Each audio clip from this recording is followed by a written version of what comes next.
Hola, nosotros somos el grupo 2. Yo soy Ángela Borges.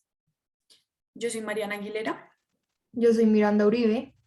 Yo soy Mariana Cataño. Y yo soy Natalia González y hoy vamos a hablar de pues no la lectura, sino la conferencia El arcano de la arquitectura del humanismo de Jorge Francisco Liernur. La verdad no sé cómo se pronuncia. Queríamos empezar abriendo la discusión, digamos, con todo el contexto que Jorge Francisco empieza dando. Él empieza hablando mucho de cómo se ha malinterpretado tal vez toda la historia y las bases de la arquitectura y cómo estas empiezan a estar centralizadas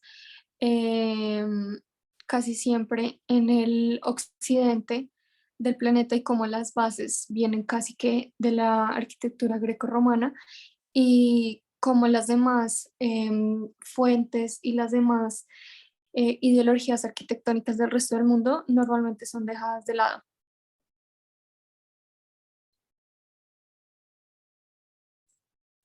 Sí, pues también, digamos, él hace pues una, no sé, como una metáfora muy interesante que es esta relación entre centro-periferia.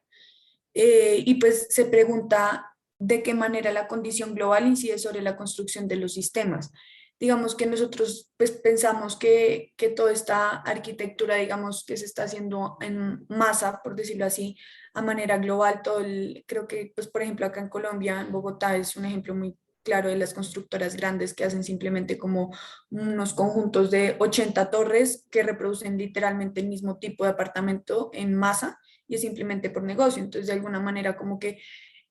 se puede decir que esta reproducción en masa y como la pérdida del significado de alguna manera es algo que también se está viendo en las imágenes, que hemos tratado eso en el curso, como la reproducción automática de las imágenes que se dio, por ejemplo, con la fotografía y cosas así, empezó a hacer que empezaran a perder, digamos, como su sentido, si se puede llegar a decir eso.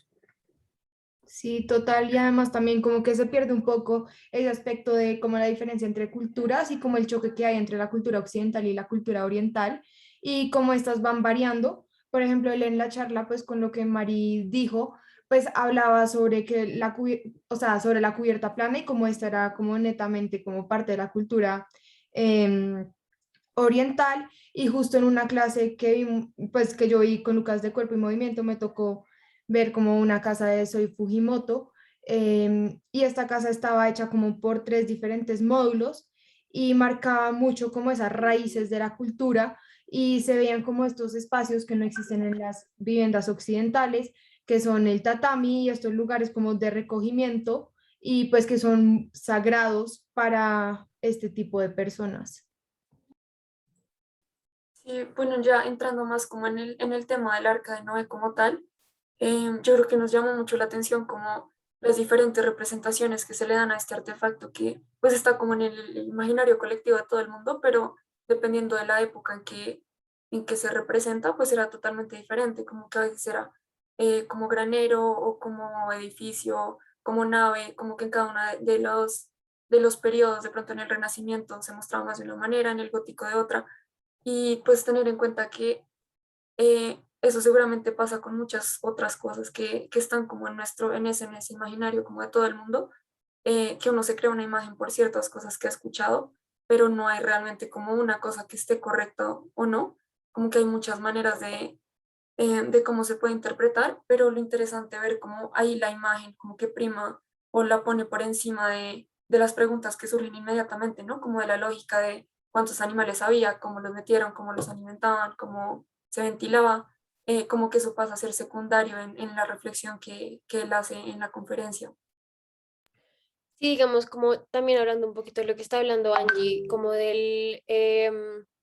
arca como tal, me llamó mucho la atención también en un momento que él dijo que como que uno cree que todas las construcciones solo son como del arquitecto, pero que realmente no, y también como él hablaba como que como un cura o algo así fue, y como que también dependiendo de lo que él pensaba, entonces se interpretaba el arca de una forma o de otra, y eso me llama mucho la atención porque pues para mí fue como una conclusión que la arquitectura, como que en general es un trabajo en equipo, no solo entre arquitectos, sino también entre otras personas, dependiendo de lo que quieren y para qué va a ser eso. Y siento que ese es un poco el ejemplo del Arca de Noé.